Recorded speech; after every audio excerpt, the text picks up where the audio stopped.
তুমি রাত জেগে যতই পড়াশোনা করো, যতই ভালো নাম্বার পাও, যতই ডিগ্রি অর্জন করো, একটা সময় সেই সমস্ত ডিগ্রি আলমারির একটা কোণায় পড়ে থাকে।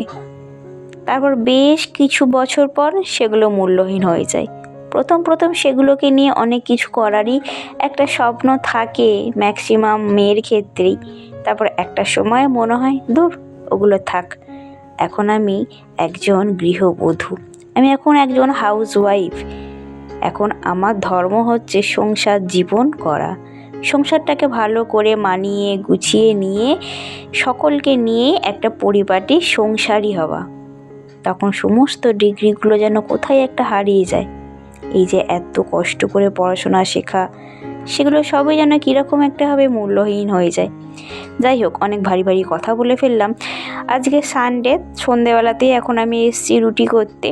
তো রুটি তো করে ফেললাম, আর আমাদের বাড়িতে না রুটি করার পর সেগুলোকে এরকম গরম জলেতে হালকা করে একটু ডুবিয়ে নেওয়া হয়, যাতে রুটিগুলো নরম থাকে আর খেতে কিন্তু সত্যি খুবই ভালো লাগে।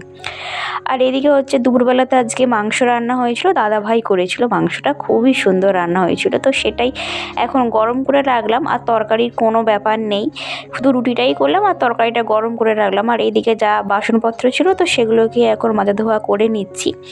তো মাজা ধোয়া করার পরে রান্নাঘরটা পরিষ্কার করে নেব। এই যে রান্না করার পর যদি রান্নাঘরটাকে পরিষ্কার করে না রাখি সকালবেলাতে না আর একটুও ইচ্ছা হয় না, তখন খুবই একটা বিরক্ত লাগে। যার জন্য রান্না করার পর রান্নাঘরটাকে পরিষ্কারই করে রাখি, দেখতেও ভালো লাগে পরিষ্কার পরিচ্ছন্ন, আর সকালবেলাতে এক্সট্রা কাজটাও আর থাকে না। আর এদিকে দেখো রান্না করার পর রান্নাঘরটাকে পরিষ্কার করে নিলাম। আর আজকে যাব একটু মেলাতে, আমাদের পাশেই একটা মেলা বসেছে। তো বড়মশাই বললো যে তুমি রান্নাবান্না করার পরে রেডি হয়ে থেকো। তো যাবো, এখন বাজে রাত 9টা। আর আজকে যেহেতু সানডে, তোমরা আমার যারা মিনি ব্লগ দেখো তারা অবশ্যই জানো যে বড়মশাই হচ্ছে ফুটবল খেলে, এই মানে খেলতে ভীষণই ভালোবাসে।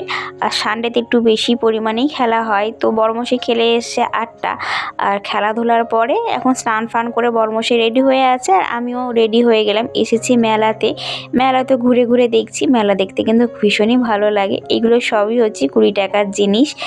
তো আমি এগুলো কিছুই নিইনি, আমি ঘুরে দেখলাম। আর আমি নিয়েছি বলতে হচ্ছে সেফটি পিন নিয়েছি।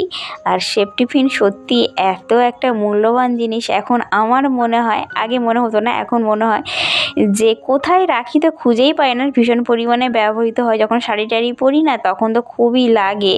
আর সবচেয়ে বড় কথা হচ্ছে কোথায় রাখি আমি আর মনে করতে পারি না। এর আগে কয়েকদিন আগে বড়মশাই এনেছিল, কোথায় রেখেছি মনে করতে পারিনি, ওই জন্য আবার কিনলাম। তো চলো